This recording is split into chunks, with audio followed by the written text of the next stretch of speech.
লামাযহাবি এটাকে সহিহ বলে, সবাই সহিহ বলেছে। আল্লাহর নবী বলছেন মহিলাদের মসজিদে নামাজ পড়ার চাইতে তাদের ঘরের মধ্যে নামাজ পড়া সবচেয়ে বেশি উত্তম। জি। মাজমুজ যাওয়াইদ ইমাম হাইসামি সহিহ সনদে হাদিস নিয়ে এসেছেন, উম্মে হুমায়দ একজন সাহাবিয়া, মহিলা সাহাবী, নবী পাকের নিকটে এসেছেন। আল্লাহর নবী বলছেন উম্মে হুমায়দ, একটু ধ্যান দিয়ে শুনুন। এই ভাই কথা কেন বলছেন আপনারা? এখানে কথা বললে বলতে, আমার কথা কেউ ধ্যান দিয়ে না শুনলে বলতে পারবেন। আমি মাঝে মাঝে একটু হাসিয়ে দিচ্ছি যাতে আপনাদেরকে ঘুম না আসে। মানে 12টা বাজলে মানুষের হালুয়া টাইট হয়ে যায়। রাসূল পাক বলছেন উম্মে হুমায়দ, তুমি আমার পিছে নামাজ পড়াকে খুব ভালোবাসো, তবে আমার মসজিদে নামাজ পড়ার চাইতে তোমার গ্রামের মসজিদে নামাজ পড়া বেশি উত্তম। তোমার গ্রামের মসজিদে নামাজ পড়ার চাইতে তোমার বাড়িতে নামাজ পড়া বেশি উত্তম। বাড়ির বারান্দাতে নামাজ পড়ার চাইতে ঘরের কোণাতে নামাজ পড়া তোমার জন্য সবচেয়ে উত্তম। হযরত উম্মে হুমায়দ বাড়ি এসে তার স্বামীকে বলছেন, স্বামী গো, আমার জন্য ঘরের কোণাতে একটা নামাজের জায়গা করো। সেখানে জায়গা করলেন, সারা জিন্দেগি সেখানে নামাজ পড়লেন, তো ওনার লাশ বেরিয়েছিল, জানাজা ওই জায়গা থেকেই বেরিয়েছে। সুবহানাল্লাহ, সুবহানাল্লাহ। এবারে একটা আপনাকে এক্সাম্পল দিয়ে দিচ্ছি বাবা। এই জন্য উলামা ইকরাম সাহাবার যুগ থেকে বুখারীতে একটি হাদিস এসেছে, মা আয়েশা বলছেন মহিলাদেরকে তোমরা যা নিজের হুলিয়া বানিয়ে নিয়েছো, সাজতে আরম্ভ করেছো, নবী পাক যদি দুনিয়ায় হায়াতে থাকতেন তাহলে আল্লাহর নবী মুস্তাফা তোমাদেরকে মসজিদ আসতে নিষেধ করে দিতেন। ওমর ফারুকের জামানাতে মহিলাদের এমন ক্যারেক্টার হয়ে গেছিল, চরিত্র হয়ে গেছিল, তখন মা আয়েশা বলছেন নবী পাক জাহেরি জিন্দেগিতে থাকলে তোমাদেরকে মসজিদ আসতে নিষেধ করে দিতেন। তাহলে তখনকার মহিলাদের চরিত্র কেমন আর এখনকার খারাপ হয়েছে না ভালো হয়েছে? তাহলে এখন তো সরাসরি নাজায়েজ হবে মসজিদ যাওয়া মহিলা। এইজন্য ওমর ফারুক ইনারা মহিলাদের মসজিদে যাওয়াকে মাকরু মনে করতেন, মাকরুয়ে তাহরিমি, নাজায়েজ।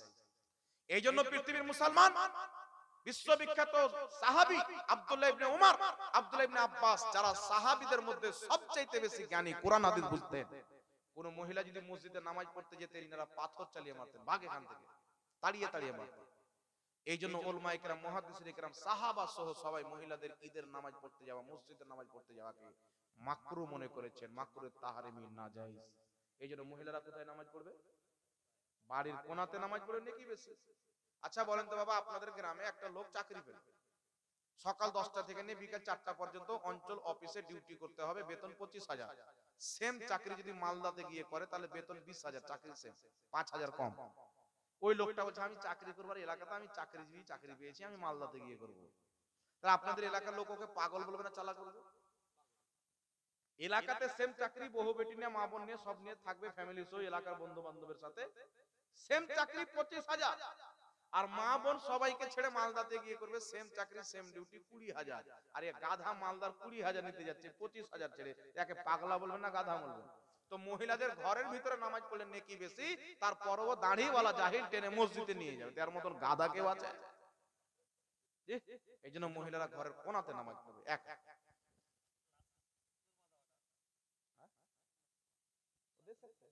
सब तो आप लोग ही बयान कर देंगे, हर मसला हम लोग बोलेंगे तो आप लोग क्या करेंगे? कुछ कुछ रहने दीजिए। কবরে আজান দেওয়ার ব্যাপারে লিখবেন। দেখেন ব্রাদার ইসলাম, বিদাত হলো দুই প্রকার, একটা বিদাতে হাসানা, একটা বিদাতে সাইয়্যা। আহলে হাদিসের ইমাম ইবনে তাইমিয়া, দাদা আই লাভ ইউ দাদা, কিছু বলি আমি আমার দিকে তাকান। আহলে হাদিসের ইমাম ইবনে তাইমিয়া মিনহাজুস সুন্নাহ কিতাবে লিখেছেন বিদাত দুই প্রকার, ভালো এবং খারাপ। আহলে হাদিসের ইমাম ওয়াহিদুজ জামা নুজুলুল আবরা হাদিয়াতুল মাহদিতে লিখেছেন বিদাত দুই প্রকার, ভালো এবং খারাপ। আহলে হাদিসের ইমাম কাজী শাওকানি নাইনুল আওতারে লিখেছেন বিদাত ভালো হয় খারাপও হয়। ইমাম শাফি বলছেন বিদাত ভালো হয় খারাপ হয়। ইমাম ইবনে হাজার আসকালানি ফাতহুল বারি বুখারী শারাতে লিখেছেন বিদাত ভালো হয় খারাপ হয়। ইমাম বদরুদ্দিন আইনি উমদাতুল কারিতে লিখেছেন বিদাত ভালো হয় বিদাত খারাপ হয়। ইমাম মুল্লা আলী কারি মিরকাতে লিখেছেন বিদাত ভালো হয় বিদাত খারাপ হয়। ইমাম নববী রাহমাতুল্লাহ আলাইহি শারহে মুসলিমে লিখেছেন বিদাত ভালো হয় বিদাত খারাপ হয়। যে বিদাতটা কোরআন হাদিস মোতাবেক হবে, যদিও নবী সাহাবের যুগে হয়নি, সেটা হবে ভালো। যেমন মসজিদের মিনার, মসজিদের মেহরাব। মেহরাব মানে জানেন? এই যে মসজিদে একটা জায়গা বাড়িয়ে রাখেন ইমাম সাহেবের জন্য, মেহরাব। এই মেহরাব নবীর যুগে ছিল না, সাহাবীর যুগে ছিল না, তাহলে এটা বিদআত, ভালো না খারাপ? মসজিদের মিনার নবীর যুগে ছিল না, সাহাবীর যুগে ছিল না, ভালো না খারাপ? যে গাধা বলে যে বিদআতের কোনো প্রকার নেই, ওর বাপ ইবনে তাইমিয়া বলছে আছে, আর এ বলছে নাই। আব্দুল্লাহ ইবনে উমর বলছেন বিদআত ভালো হয়, হযরতে উমর নিজেই বলছেন নিমাল বিদআত হাযিহি, এটা হচ্ছে ভালো বিদআত। তো বিদআত ভালো হয় বিদআত খারাপ হয়, যেটা কোরআন হাদিস মোতাবেক সেটা ভালো বিদআত, যদিও নবী সাহাবীর যুগে না হয়। আর যেটা কোরআন হাদিসের খেলাফ ভালো হলো সেটা খারাপ। কোরআন হাদিসের খেলাফ হলে ভালো কি করে হলো? এই প্রত্যেক খারাপ বিদাতের ব্যাপারে নবী বলেছেন কুল্লু বিদাতিন দালালা, প্রত্যেক বিদাত হচ্ছে পথভ্রষ্ট। ইমাম নববী, ইমাম মুল্লা আলী কারি বলছেন এর অর্থ হচ্ছে প্রত্যেক খারাপ বিদাত পথভ্রষ্ট। কথা বুঝতে পারছেন? এই জন্য কবরে আজান দেওয়া, নবী পাক সাল্লাল্লাহু আলাইহি ওয়াসাল্লাম বলছেন মৃত্যু ব্যক্তিকে যখন দাফন করা হয় তার কবরে শয়তান পরিবেশ করে, তাকে প্রশ্ন করা হয়, তাকে ইদিক উদিক করে জাহান্নামী বানানোর চেষ্টা করে। আর রাসূল পাকের হাদিস রয়েছেন শয়তান আজান শুনে বায়ু ছাড়ে আর পালায়। এই জন্য কবরের পাশে আজান দেওয়াকে ফুকাহায়ে কেরাম মুস্তাহাব বলেছেন। ইমাম ইবনে আবিদিন শামী ফাতাওয়া শামীতে লিখেছেন কবরের দাফন করার পর আজান দেওয়া মুস্তাহাব। এখন একটা লোক বলছে যে দাফন করার পর আজান দিচ্ছে কবর, ওখানে নামাজ কে পড়তে আসবে? হাইয়া আলাস সালাহ, নামাজের দিকে এসো। হাইয়া আলাল ফালাহ, কামিয়াবের দিকে এসো। তো নামাজ কে পড়তে আসবে? তো শরীয়ত বলছে বাচ্চা যখন জন্ম নিবে তার কানে আজান দেওয়া সুন্নাত। ওখানে তোমার আব্বা নামাজ পড়তে যাবে হসপিটালে? এটা দুনিয়াতে আল্লাহ আল্লাহ রাসূলের তাকে সাদা শুনিয়ে দেওয়ার জন্য জন্ম নেওয়ার পর কানে আজান দেওয়া হয়। তেমনি উলামায়ে কেরাম বলছেন যে কবরে যাওয়ার টাইমে আরেকবার আজানটা শুনিয়ে দিও। সুবহানাল্লাহ, সুবহানাল্লাহ। এতে মৃত্যু ব্যক্তি উপকৃত হয়, শয়তান পালায়। কথা বুঝতে পারছেন? আর রাসূল পাকের হাদিস আছে সহিহ মুসলিমে, আল্লাহর নবী একজন সাহাবীকে দাফন করলেন। দাফন করার পর আল্লাহর নবী হঠাৎ করে বলছেন আল্লাহু আকবার, আল্লাহু আকবার, সুবহানাল্লাহ। সাহাবা বলছেন হুজুর আপনি এই কেন করলেন? রাসূল পাক বলছেন তার কবর তার জন্য জটিল হয়ে যাচ্ছিল, ছোট হয়ে যাচ্ছিল। আমি দোয়া করলাম, কবর তাকবীর বললাম, আল্লাহ তার কবরকে প্রশস্ত করে দিল। তো হযরত ইমাম ইবনে আবিদ শামী সহ উলামায়ে আকাবির উলামায়ে কেরাম, বড় বড় ফুকাহায়ে কেরাম বলছেন যে আজানের মধ্যে তাসবিহও আছে, আজানের মধ্যে আল্লাহর জিকিরও আছে, আজানের মধ্যে আল্লাহু আকবারও আছে। এইজন্য কেউ যদি পুরো আজানটাই দিয়ে দেয় তাহলে মুস্তাহাব আছে, কোনো খারাপের হওয়ার কিছু নাই। কথা বুঝতে পারলেন? এতে মৃত্যু ব্যক্তির কবরে উপকৃত হয়। এই জন্য আজান দেওয়া মুস্তাহাব। যারা দেয় না দেয় না, যারা দিচ্ছে দিচ্ছে, এ নিয়ে ঝগড়া করার কিছু নেই। কেন সব কেন জিজ্ঞাসা করছেন? আপনারা খান নাকি? বলছি বলছি নামাজিদের বিড়ি খয়নি তিরাঙ্গা খেয়ে এবং পকেটে করে নিয়ে নামাজ হবে কি? বিস্তারিত বলবেন। দেখেন বিরাদ ইসলাম, কোন জিনিসকে হারাম বলা এটা খুব কঠিন বিষয়। আল্লাহর নবী যতক্ষণ পর্যন্ত দারুকে হারাম বলেনি, মদও হালাল ছিল যতদিন হারাম বলা হয়নি। আল্লাহ বলছেন লা তাকরাবুস সালাত ওয়া আনতুম সুকরা, তোমরা যখন নামাজের কাছে আসবে তো দারু পান করে আসবে, অন্য টাইমে পান করো, নামাজের টাইমে পান করিও না। যখন হারামের আয়াত নাজিল হয়ে গেল তো দারু পান করাই হারাম হয়ে গেল। তা আল্লাহর নবী যেটাকে হারাম বলেনি ওটাকে কোনো মৌলবি যদি হারাম বলে সে নিজেকে মানে শরীয়তের মালিক মনে করবে, যেটা ঈমান পর্যন্ত শেষ হয়ে যেতে পারে।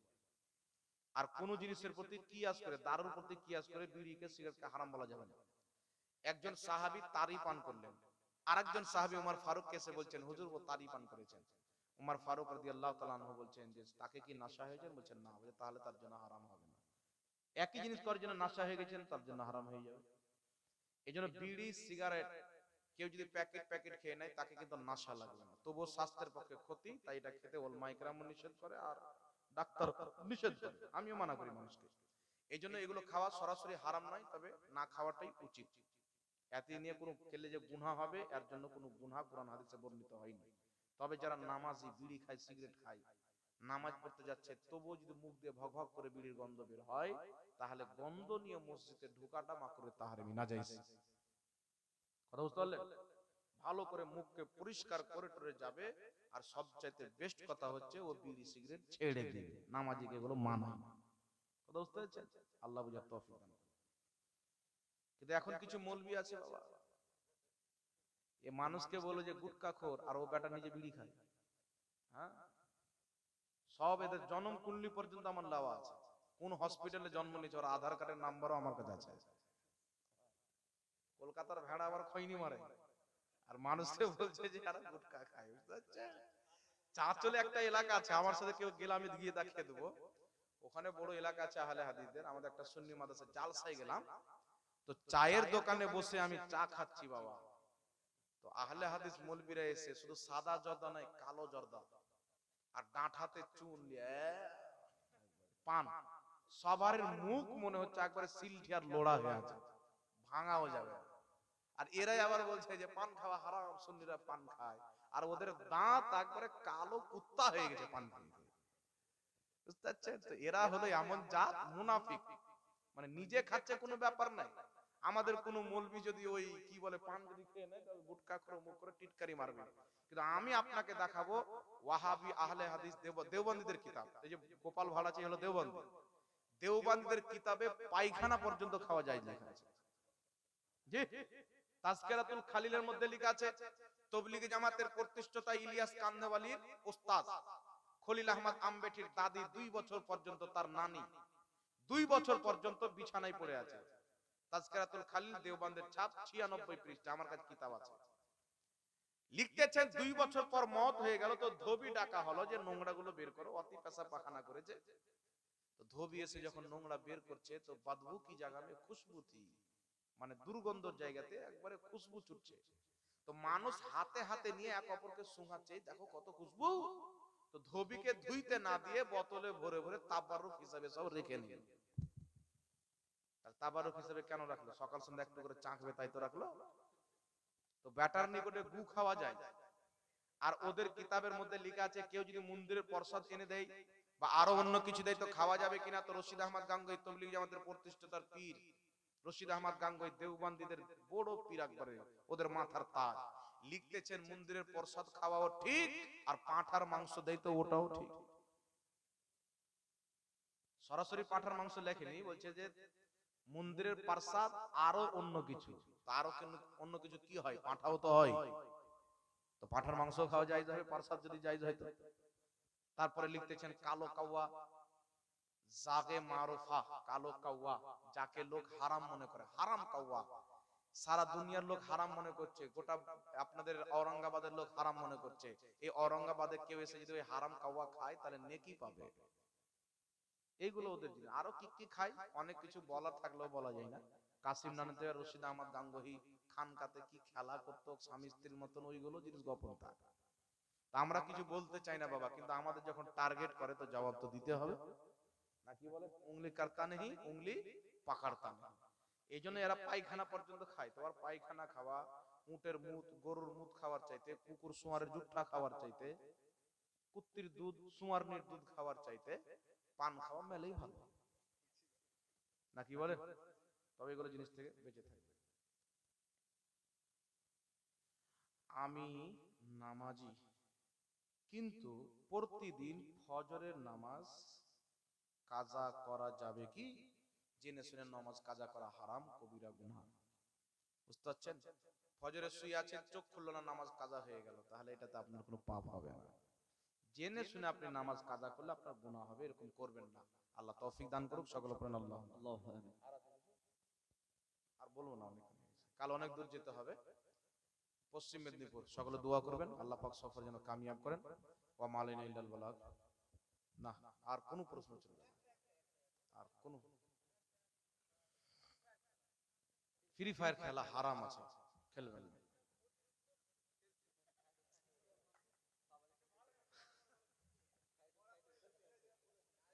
দেখেন ফ্রি ফায়ার খেলা এই যেভাবে ছেলেগুলো খেলে, এই খেলাটা হচ্ছে হারাম।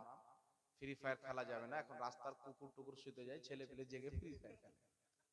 আমাদের ঝাড়খণ্ডে একটা বাবা বেরিয়েছে, বক্তব্য বলছে রাস্তা কা সব কুকুর সো গয়া হ্যায়, আর এই ছেলে পিলে খেলা কুকুর হয়ে ফ্রি ফায়ার। এই জন্য ফ্রি ফায়ার খেলে সময় নষ্ট করিয়েন না। নবী পাক সাল্লাল্লাহু আলাইহি ওয়াসাল্লাম বলেছেন চাউসার, যে ব্যক্তি এগুলো গেমে হাত দিল মানে সেই ব্যক্তি সুয়ারের চর্বিতে বা মাংসতে বা রক্ততে হাত দিল। এটা হচ্ছে জঘন্যতম পাপের কাজ, হারাম কাজ। এতে আপনার দুনিয়াও খারাপ হয়, আখিরাতও খারাপ হয়। এই জন্য আল্লাহ পাক এতে থেকে আপনাদের সকলের হেফাজত করুক, সকলে পড়েন আল্লাহুম্মা আমিন। ফ্রি ফায়ার না খেলে আলিম ওলমার কাছে গিয়ে দুটো কোরআন পাকের আয়াত পড়তে শিখেন, নামাজের মাসলা শিখেন, তাহলে আপনার দুনিয়াতেও কাজে দিবে, আখিরাতেও কাজে দিবে। 60 বছর যখন হয়ে যাবেন তখন তো কবরে পৌঁছে যাবেন, গ্যারান্টি হয়ে গেল। তখন বলবে আল্লাহ যদি কোরআন জানতাম তো আমি কোরআন পড়ব। হুক করে কানবেন, কিন্তু শিখতেও পারবেন না, বয়স শেষ। এখন শিখে রাখেন, তাহলে কাজে দিবে। ঠিক আছে? ফ্রি ফায়ার চলবে তো? চলবে না? ঠিক আছে। আসসালামু আলাইকুম। বাড়ি যেতে দেবেন না?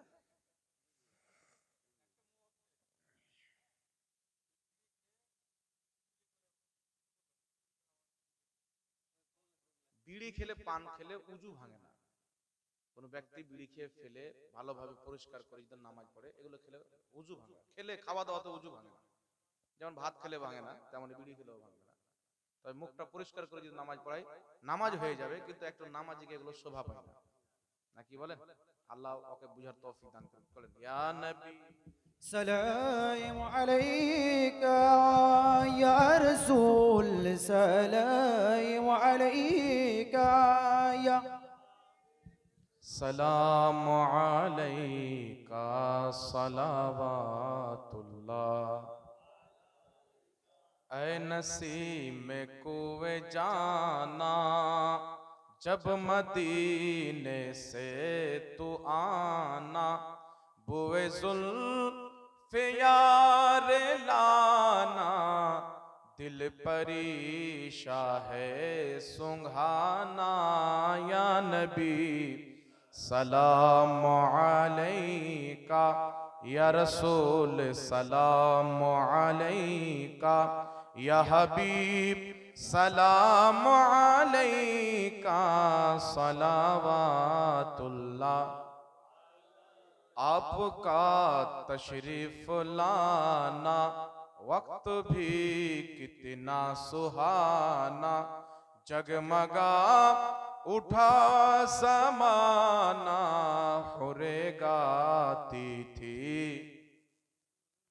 तराना या नबी सलाम अलैका या रसूल सलाम अलैका या हबीब सलाम अलैका सलावातुल्लाह।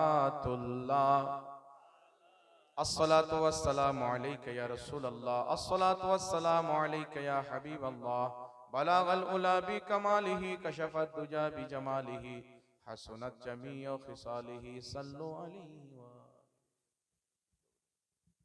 दुआ करें अल्लाहुम्मा सल्ली अला सय्यिदिना व शफीना मौलाना मुहम्मदिन बारिक व सल्लिम सलातु व सलामुन अलैका या रसूल अल्लाह सल्लल्लाहु अलैहि वसल्लम। या रब्बाल आलामीन, আজকের এই পবিত্র মাহফিল যারা অর্থ দিয়ে বুদ্ধি দিয়ে শ্রম দিয়ে সাজিয়েছেন মাওলা, তাদের পরিশ্রমকে কবুল করে দুই জগতে জাযায়ে খের দান করো রব্বুল আলামিন। যারা 10 20 হাজার 2000 যে যত পেরেছেন দান দিয়েছেন মাওলা, সকলের দানকে কবুল করে সকলের রুজি রোজগারে খেত খালিয়ানে ব্যবসা বিজনেসে দোকান মাকানে দিন দুগুনি রাত চৌগুনি তারাক্কি দান করো রব্বুল আলামিন। আমাদের সকলকে নবী পাক সাহিবুল আওলাদ সাল্লাল্লাহু আলাইহি ওয়াসাল্লামের সুন্নাতের প্রতি জীবন যাপন করার তৌফিক দান করো আল্লাহ। যারা বেনামাজি তাদেরকে পাঁচওয়াক্ত নামাজ পড়ার তৌফিক দান করো, যারা অসুস্থ তাদেরকে সুস্থতা দান করো, যারা বে আওলাদ তাদেরকে নেক সন্তান দান করো, যারা বেরোজগার হালাল রিজিক কামার তৌফিক দান করো ইলাহিল আলামিন। তুমি রহমান, সকলের হাজরিকে কবুল করে নাও রব্বুল আলামিন। ওয়াহাবি দেওবন্দি কাদিয়ানি শিয়া 72 জাহান্নামী ফিরকা থেকে আহলে সুন্নাত ওয়াল জামাতের ইজ্জত আবরু মাল ও দৌলত আকীদা ঈমান আমলের রক্ষা করো, হিফাজত করো। সকলকে আহলে সুন্নাত ওয়াল জামাত মাসলাকে আলা হযরতের প্রতি কায়েম ও দায়েম রাখো রব্বুল আলামিন। আমাদের হাজরিকে কবুল করে নাও, যত সওয়াব হয়েছে মাওলা তোমার নবীগণ ওলিগণ গস কুতুব আব্দাল সকলের দরবারে পৌঁছে দাও। এই গ্রামবাসী যারা ইন্তিকাল করেছেন তাদের কবরের সওয়াবগুলি পৌঁছে দিয়ে তাদের কবরকে তুমি জান্নাতের বাগান বানিয়ে দাও। তাদের গুনাহগুলিকে ক্ষমা করে মাওলা তাদের আলো আওলাদকে নেক আমল করার তৌফিক দান করো। যাদের পিতামাতা বেঁচে আছেন মা বাপের খিদমত করার তৌফিক দান করো।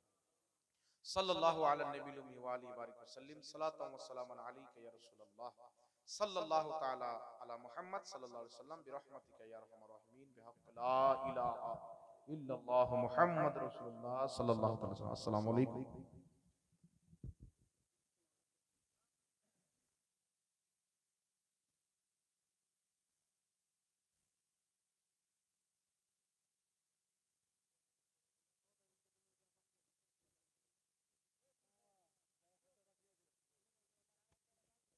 হ্যালো।